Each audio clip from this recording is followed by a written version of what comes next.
Nous allons donc, comme il avait été annoncé au début de notre séance, voir deux présentations, deux opérations hors concours. Ensuite, je donnerai la parole au maire de Bello qui présentera également l'opération de sa commune. Le maire de Bello peut-il rejoindre? Merci, monsieur le maire, d'être parmi nous.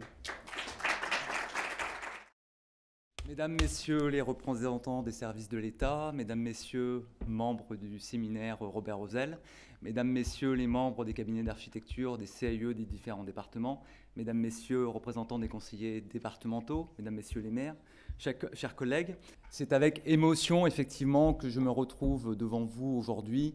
Ma présence ici est un hommage à Robert Max Antony, qui a été ancien conseiller municipal de Bello, qui est toujours habitant de Bello et qui, malheureusement, la maladie étant, ne peut pas être là parmi nous.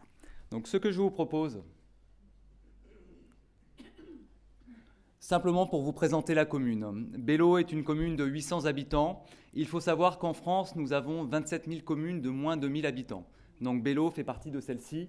Nous nous trouvons à 100 km de Paris, avec les points que pour vous repérer, Disneyland, bien connu de tous, la ville de Coulommiers, la ville de Meaux, mais nous sommes également à égale distance des portes de la Champagne, la ville de Reims. Donc Bello est une commune de 800 habitants au nord-est du département de la Seine-et-Marne, sur une surface de 1,6 km² et qui est essentiellement une activité agricole. Donc avant de dérouler le diaporama, je voulais simplement vous en rappeler les qualités architecturales, sociales et environnementales.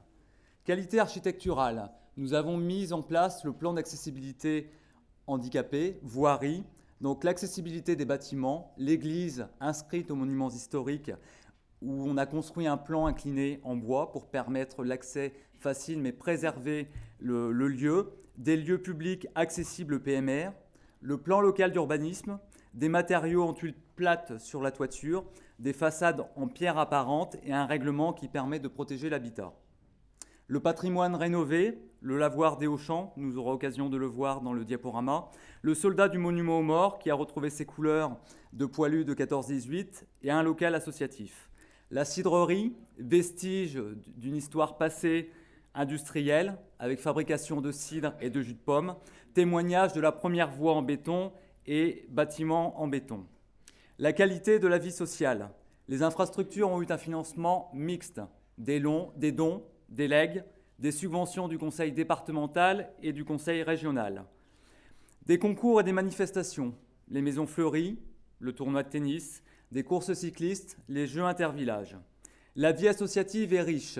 10 associations interviennent dans la commune, dans le domaine des fêtes, du patrimoine, de la culture, de la nature et de la randonnée. Et également un intérêt pour nos espaces publics protégés par de la vidéoprotection et par différents arrêtés municipaux. Le respect de l'environnement. Le thème du séminaire était espace public bien commun de tous. Les lieux publics sont arborés avec des essences locales. Charme, bouleau, saule, chêne, frêne. La trame verte offre de nombreuses montées et descentes sur un chemin de grande randonnée où l'on peut croiser des hameaux pittoresques, le hameau de la Courte-Loire qui se trouve en plein milieu des bois, ou la ferme de Cloison, ancienne ferme templière. La trame bleue est constituée de plusieurs rues qui s'écoulent à travers les prairies, le rue du Mixton par exemple, des bois, le rue de Ville. Tous ces rues n'ont qu'un objectif, se jeter dans le Petit Morin, zone Natura 2000. Enfin, l'éclairage public est modernisé avec des ampoules plus économes et nous n'utilisons pas de désherbants. Quoi de mieux pour découvrir la commune, surtout une commune avec un centre-bourg et des hameaux, que d'aller s'y balader. Vous avez ici présent, à l'image, nous allons nous appuyer tout le temps de la balade sur des aquarelles faites par Robert Max Antony. C'est un hommage que je lui rends en les utilisant ici et vous allez avoir des photos qui ponctuent la présentation.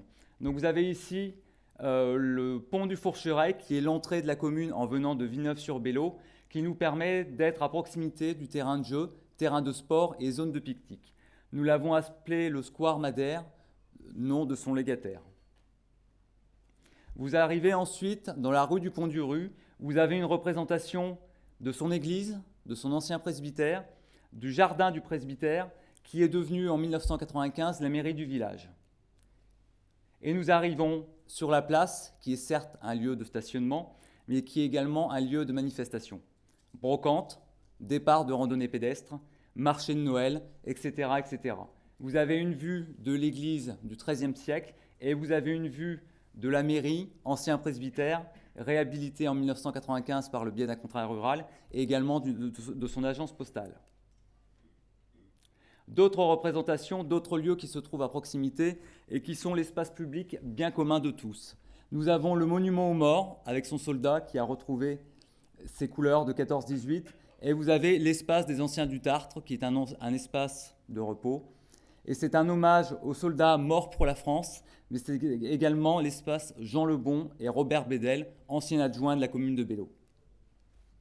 Nous passons à proximité de la place de la commune pour découvrir ses commerces, l'épicerie communale et l'assiette gourmande, restaurant qui a été primé au Petit Futé. Et nous reprenons la route pour aller direction de l'avenue de la Ferté-Gaucher, son école et sa salle polyvalente, lieu de mariage, lieu de cérémonie, et notamment du 14 juillet, qui a accueilli 300 personnes cette année. Pour 800 habitants, je vous laisse augurer du nombre de personnes. Les terrains de tennis et le chemin qui nous permet d'accéder à la piscine et son aire de stationnement arboré. Vous avez ensuite, nous remontons le chemin de grande randonnée GR14 qui vous permet d'arriver au hameau de Doucy-Aval, où vous retrouvez sur l'aquarelle un abreuvoir de jadis, qui était un lavoir. Et nous arrivons au carrefour, aquarelle du lieu d'habitation de Robert Max Anthony, et qui nous dit « Centre de la commune, autrefois il y avait 3 maréchaux ferrants, rendez-vous des agriculteurs, et les ouvriers agricoles étaient hébergés par la blanchisseuse des hommes. » Donc c'est un rappel de l'histoire passée, mais c'est également pour dire que c'est un carrefour stratégique, aujourd'hui à destination des départements de l'Aisne et de la Marne. Nous continuons dans le village pour arriver au hameau des Crochots, qui comprend un espace fleuri sur un terrain privé, qui appartient à monsieur et madame Maréchal, qui a été récompensé en 2014 au concours des maisons fleuries du département de Seine-et-Marne. Nous continuons ensuite notre balade dans la commune pour arriver au hameau de Launoy-Brûlé, avec son lavoir fleuri, patrimoine du passé des lavandières, et point de repos le long du GR14, donc chemin de grande randonnée. Nous nous éloignons un petit peu du GR14 pour aller vous montrer le lavoir avec son mécanisme variable restauré. Donc vous avez un plan de lavandière qui était montant ou descendant en fonction du niveau de la mare. Et c'est aujourd'hui un lieu de pêche, mais également un lieu de repos sur le GR14.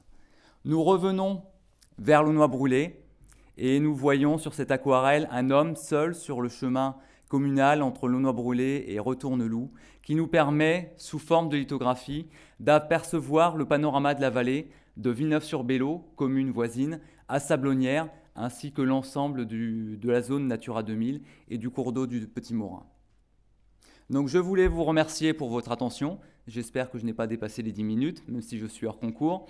Et je vous remercie également de votre attention et vous dire que pour tous ceux qui le souhaitent, vous pouvez vous inscrire auprès de l'accueil et nous serons heureux de vous accueillir lors de la manifestation du 14 juillet 2017, de vous faire visiter la commune et de partager le verre de l'amitié avec la population.